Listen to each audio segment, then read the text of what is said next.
Tata women's premier league 2024 match number 5 RCB women's versus Gujarat giants women's के बीच M Chinnaswamy stadium Bengaluru में कल खेला गया। आरसीबी अपने होम ग्राउंड पर खेल रही थी और अपना पहला मुकाबला यूपी वॉरियर्स वीमेंस से जीत कर आई थी। वहीं गुजरात जायंट्स अपना पहला मुकाबला मुंबई इंडियंस वीमेंस से हार कर अपनी पहली जीत की तलाश में आरसीबी वीमेंस से भिड़ने वाली थी। स्मृति मंधाना टॉस जीतकर गेंदबाजी करने का फैसला करती है और गुजरात जायंट्स अपनी पहली जीत पाने के लिए बैटिंग में थोड़े से चेंजेस करती है और क्रीज पर आती है हरलीन देवल और ब्रेथ मुनी, और वे दोनों पावर प्ले में थोड़ा रुककर खेलने की कोशिश करती हैं। पर रेणुका सिंह की दूसरे ओवर की तीसरी गेंद पर इन स्विंग आती है और इन स्विंग बॉल को ब्रेथ मुनी समझ नहीं पाती है और बोल्ड आउट होकर 8 रन पर पवेलियन लौट जाती। इसी तरह पावर प्ले में संभल कर खेल रही हरलीन देवल और वेद कृष्णमूर्ति, लेकिन 7वें ओवर की दूसरी ही गेंद पर रेणुका सिंह की बॉल पर स्टंप आउट होकर वेद कृष्णमूर्ति आउट हो जाती है और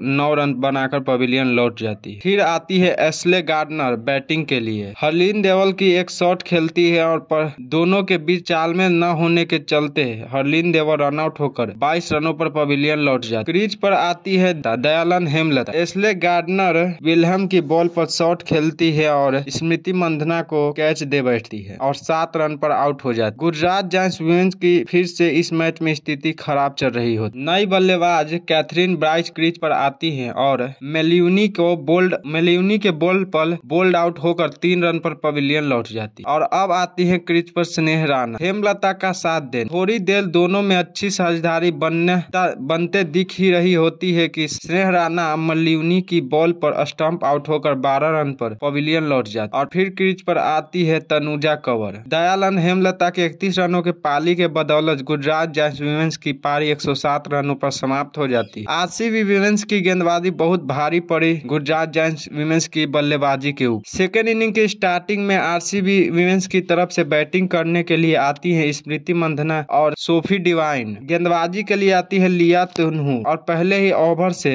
अटैकिंग क्रिकेट खेलना शुरू कर देती है। बहुत ही जल्दी मैच को जीत लेना चाहती, पर गार्डनर ने अपने पहले ही बॉल पर चौथे ओवर में सोफी डिवाइन का विकेट ले लिया। पर इतने से गुजरात जायंट्स वीमेंस के लिए कुछ भी नहीं होने वाला, क्योंकि स्मृति मंधाना कहां रुकने वाली थी और उनका साथ देने आई थी मेघना। उन दोनों के बीच 40 रनों की पार्टनरशिप हो जाती है। फिर तनुजा कंवर की तीसरी ही गेंद पर स्मृति मंधाना कॉटन बोल्ड होकर 43 रनों पर पवेलियन लौट जाती, पर मैच लगभग गुजरात जायंट्स वीमेंस के हाथों से निकल चुका था। मेघना का साथ देने आती है एलिस पेरी और उनकी 23 रनों की ताबड़तोड़ पारी और मेघना की 36 रनों की पारी के साथ आरसीबी वीमेंस 12 ओवर 3 गेंदों में ही मैच को जीत लेती है और आरसीबी अपना दूसरा मैच भी इस जीत के साथ जीत लेती है और इस मैच को आरसीबी 8 विकेटों के साथ जीत लेती है। इसी तरह से क्रिकेट से जुड़ी जानकारी के लिए हमारे चैनल क्रिकेट वर्ल्ड 11 को सब्सक्राइब करें, लाइक करें एंड वीडियो को शेयर करें। इसी के साथ मिलते हैं हम अगले वीडियो में। जय हिंद।